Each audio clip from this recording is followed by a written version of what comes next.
boa tarde. Regressa esta rubrica em torno do Concílio Vaticano II, do qual se cumprem 50 anos.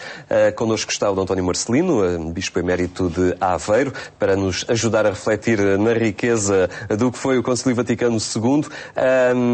Depois do seu anúncio, todos sabiam que ia ser convocado, o Papa já o tinha dito, João XXIII. Houve um período de preparação. Digamos, com alguma novidade, porque toda a Igreja ia ser auscultada naquilo que ela achava, a nível de igrejas locais, que o Concílio deveria refletir, não é? Sim, o Papa João XXIII mostra que tem pressa. Ele tinha a idade que tinha, a urgência de uma igreja se renovar, e ele começa logo, de imediato, toma decisões. Manda consultar os bispos de todo o mundo, institutos religiosos, etc. Importante, isso é uma coisa inédita. Roma considerava os bispos do mundo inteiro como executantes das normas do Papa, não como deram qualquer espécie de opinião. Portanto, tinha-se invertido. Era de Roma que saía, em Roma pouco entrava, não é? Nós aqui subíamos e executávamos. Não é? Bom, o segundo ponto é que a própria constituição de comissões foi urgente. Uma comissão central e comissões dos diversos sectores, com gente não exclusivamente da Cúria. Isto era importantíssimo, não é? Depois há a recuperação dos grandes teólogos, que tinham sido calados, não é? Foi outra das coisas, na primeira fase, que era um escândalo, autenticamente. Não é? Eu recordo-me, quando cheguei a Roma, em 1955, um colega, o único colégio português que já estava lá, disse-me assim: leia este livro, que faz-te bem. E era a Meditações sur l'Église, do Lubac. E para mim foi o livro da minha vida. De facto, a gente sentia nitidamente que estes homens estavam calados. E eu fui, em 1957, fui a Lyon para ver se falava com o Lubac. Claro, impossível. Ele estava proibido de falar e nem sequer aparecia. Portanto, o Papa recupera essa gente. Portanto, vê-se a pressa que ele tinha e era importantíssimo. Depois começam a ser conhecidos os temas que alguns deles não eram habituais no concílio. Eles tinham um pouco de perplexidade. A Igreja e o mundo hoje. Os concílios tratam de coisas religiosas, não é? Depois, as relações ecuménicas, está bem, isso é uma coisa qualquer que seja um pequeno sector. Os meios de comunicação social têm a Igreja com isso. Quer dizer, já tinha o Rádio Vaticano, já não sei o quê, mas na realidade, portanto, estes sistemas novos, como que foi preciso a decisão do Papa, dizer, não, tem que se tratar, é fundamental, tem que ver. Bom, e sobretudo o Papa ligava muito à opinião dos bispos do mundo inteiro, o que era importantíssimo. Há que ter em conta que, nesta altura, pelos modernos meios de comunicação, as coisas já estavam muito facilitadas e dos 5 continentes era fácil enviar material e estas não era ainda tanto para, como isso em qualquer dos casos. Não era ainda tanto como isso. Porque eu assisti um pouco a este abrir, e fui à Rádio Vaticana algumas vezes como aluno lá em Roma, e aquilo é tudo um pouco complicado. Já tinha mensagens do Papa, etc. Tudo um pouco complicado. Em qualquer dos casos, nós verificamos que há, desde o início, uma reação da Cúria Romana. Não queria perder o seu lugar. A Cúria considerava o serviço do Papa, mas o Papa é servidor da Igreja. Portanto, tinha que ser servidor da Igreja. Eu tive alguns choques lá nesse sentido, não é? E continuei a ter, já depois de bispo, porque este espírito não é fácil de limpar. E então o que é que começa a fazer? Logo na fase de preparação, a Cúria Romana, quando percebeu para onde iam as coisas, começou logo a preparar projetos dela para ver se impunham aos outros. Não havia mais ninguém. Não. Simplesmente esqueceram-se que havia em França, na Alemanha, havia já na América Latina, havia gente que já vinha fazendo caminhada. E que também tinha já os seus próprios projetos. Mas tinha a capacidade de dizer assim, não, isso não é isso que queremos, não é? Foi o que aconteceu, por exemplo, na Constituição da Revelação, né? Que aí o Lúcio Papa mandou retirar o projeto. E em Portugal como é que se percebeu então e se fez a preparação para este concílio? Ora bem, em Portugal a preparação estendeu-se às igrejas particulares. E então, nesta altura, foi um tempo enriquecedor, porque nós ganhamos vontade de um concílio, não é? Eu estava padre novo da igreja de Aveiro de Porto Alegre e Castelo Branco.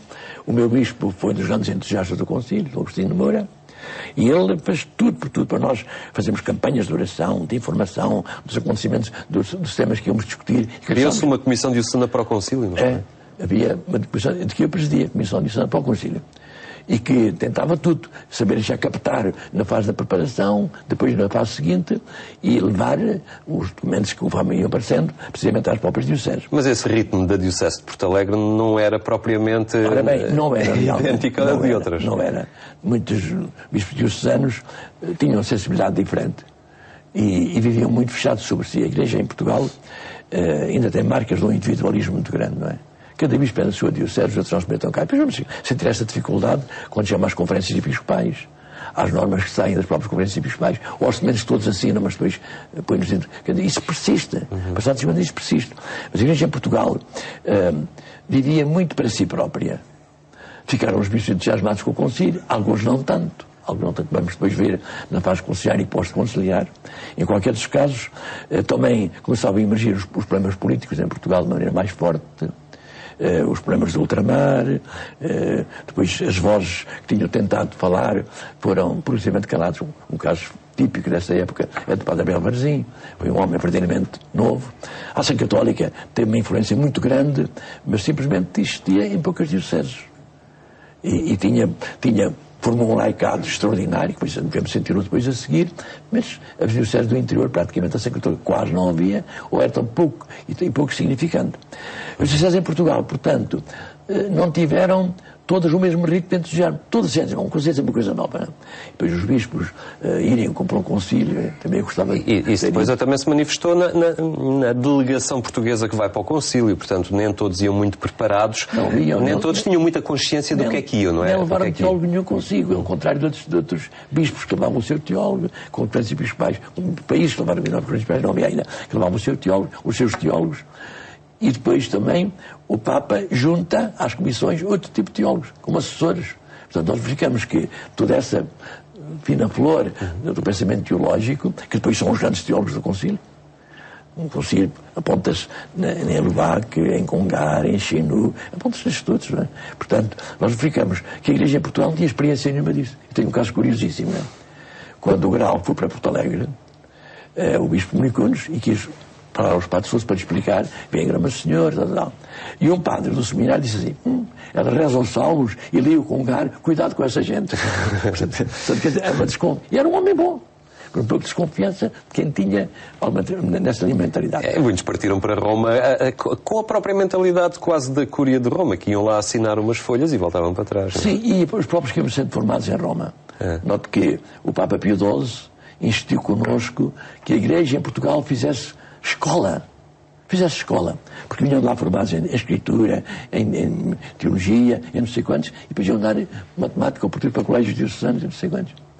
E no meu tempo fui dos poucos que fui para Roma sabendo o que é que vinha a fazer a seguir. Porque o bispo disse-me antes. E por isso é que aprendi o mais que pude. E vendo lá, e a 60 eu escrevi sobre a reforma agrária no Alentejo. Portanto, quer dizer, não era diferente dos outros, simplesmente eu sabia o que queria e, portanto, ia-me preparando nesse sentido. A minha parte, não. E o Papa Pio XII disse, os bispos portugueses têm que parar e pensar. No discurso dos 50 anos, que foi feito pelo Padre Luís Cabral, do Padre Luís Fonseca, que era Gonzaga, que era jesuíta, que era o confessor do Papa, mas, por qualquer dos casos, ele disse que ele precisava de ouvir. Portanto, a Igreja em Portugal vivia noutro patamar, e era importante que acordasse. Muito bem, fica então este capítulo, esta abordagem, este capítulo importante nesta nossa rubrica que tenta refletir e descobrir a riqueza do Concílio Vaticano II. Nós voltaremos de hoje a 8 dias.